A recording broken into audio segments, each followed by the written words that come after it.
The last few decades, there has been a terrible lie perpetrated in the schools, teaching children about the fable of dinosaurs. And before you shut this video off, please listen to what I'm saying, okay? Alrighty then. I'm a Christian, and about 15 years ago, I believed, just like everybody else, that there were dinosaurs, because that's what I was taught as a little child, and I never challenged that. I had these books with pictures of dinosaurs in them, and they had we had gone on field trips to museums where I saw these supposed skeletons of dinosaurs. But as I began to search the scriptures, I began to notice that there was a great difference between what the world thinks and what the Bible says. Oh no! The theory of dinosaurs. Okay, first and foremost, you need to learn the definition of what a theory is, okay? In the scientific sense, a theory is an analytic structure designed to explain a set of empirical observations. It does two things. It identifies a set of distinct observations as a class of a certain type of phenomenon, such as gravity, or evolution, or germs. Okay? Then it makes assertions about the underlying reality that brings about the effects of this particular phenomenon. For example, it tries to make predictions, just like evolution does, just like gravity does. The reason that they are called theories is because we can't prove exactly what causes gravity. So now that you know what a theory is, I'd really like to hear you explain to me how dinosaurs are a theory, how they give name to a certain type of phenomenon, or how they make any kind of a prediction. Created a great conflict in that respect, because the theory of dinosaurs taught me that if I believed that dinosaurs existed, I would have to believe that they existed millions of years ago. So your conflict doesn't even exist with dinosaurs, nor the evidence of them, or even the millions of years it took for them to be alive. No, the problem that you seem to have is the fact that the Bible contradicts the evidence. And instead of being a logical person and thinking to yourself, well, what's the likelihood that all of this evidence, the overwhelming mountains of evidence that exist in the world today that prove dinosaurs did exist undeniably, you're going to go ahead and go with the Bible? That is contradictory to the truth of the Bible. Ah, now we're finally getting to the real root of the problem. Your statement right there is very telling about your state of mind alone. You cannot stop and accept or even consider that the Bible might actually be wrong. How logical is that? You're going to just believe it at face value because you were told to? And so if I believe the Bible, then there's either an error in the Bible or there's an error in my thinking. I'd have to correct you there. There's either an error in the Bible or there's an error in science. Your thinking has nothing to do with it. You didn't come up with the idea of dinosaurs on your own. You certainly didn't find any fossils. So how is your thinking up for debate here? What it boils down to is if you're crazy enough to just deny all of science. So I began to investigate. I'm not one of those who just says the Bible is true and I believe it and I'm not going to believe anything else. Period. Contradictions of your statements are just mind-blowing, bro. You're just sitting here telling me that because the Bible doesn't include dinosaurs, that dinosaurs must be wrong. Then, not even 30 seconds later, you tell us that you don't just blindly believe in the Bible. Not that that wouldn't please God, but it wouldn't be prudent. So blatantly brainwashed. I don't know how else to describe it. How can you listen to yourself and then upload it to the internet like, yes, that makes sense? If, in order for me to believe something, I have to find out whether or not it's true first. I'm not going to believe something unless I investigate it and find out whether or not it's true.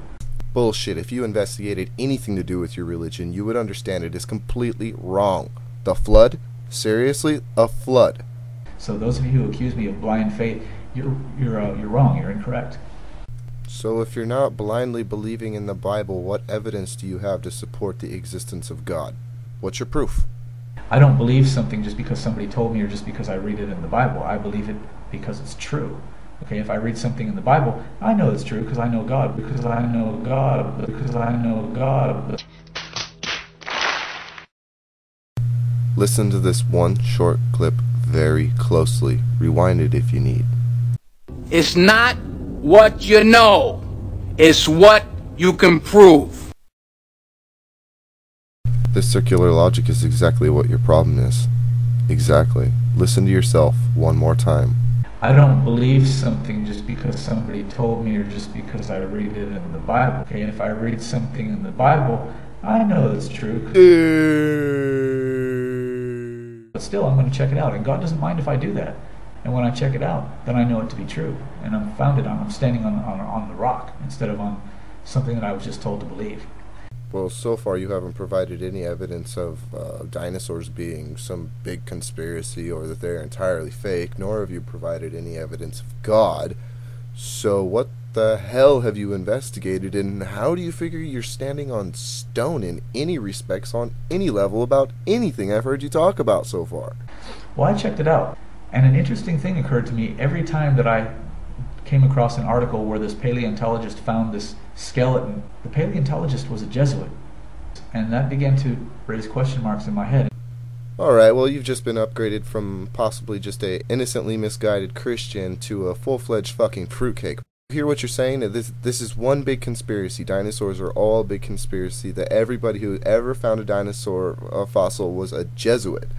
Do you even know what a Jesuit is? A Jesuit is a Catholic. They believe the same book that you do. Are you fucking stupid? Why would a Jesuit be a paleontologist? What? Your logic is so fucked up, I don't even know where to begin, man. And then I began to remember when I went to these museums when I was a kid that these so-called skeletons of dinosaurs were not really skeletons at all. They were bronze. And maybe one bone out of the ankle or the shin bone was an actual real bone of an animal. I don't know why there would be a brass dinosaur. That makes absolutely no sense to me, and I've never seen that, and I'm not calling you a liar, but it just doesn't make any sense to me.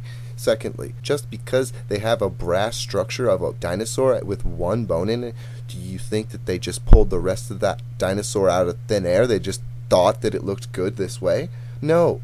They obviously have a complete skeleton somewhere else, or at least pieces of it here and there, to all combine together to make a very close to complete skeleton. We found complete skeletons all the way back in the 1850s, man. This is not new stuff. And then I started to think, well, wait a minute, what if this isn't true? What about the books that I saw? And then I remembered that the books that I used to read about the dinosaurs, they were pictures, just like a comic book, drawn by men, cartoons.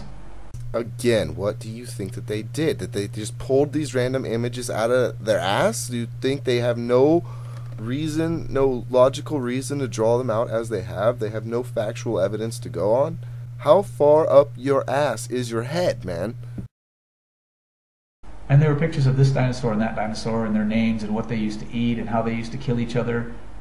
It was just like a Spider-Man comic book. It was all made up.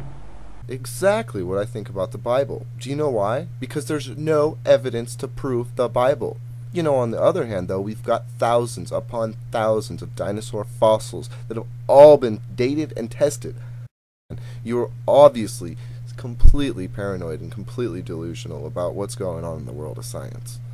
So as I began to search for evidence of these so-called dinosaurs, the only thing that I found was the fact that it was all lies. You looked for evidence for dinosaurs and you couldn't find any, so they're just a lie. Well, you didn't look very hard. And that made sense to me. Why doesn't that surprise me? Because even though there are creatures in the earth that are similar to what people think dinosaurs are, there is a creature in the earth called a dragon. Okay, there are dragons in the earth, and there are people in the earth who have claimed to see this thing called the Loch Ness Monster. That's not myth. That's a dragon that they're seeing. There are dragons in the earth. They live under the ocean.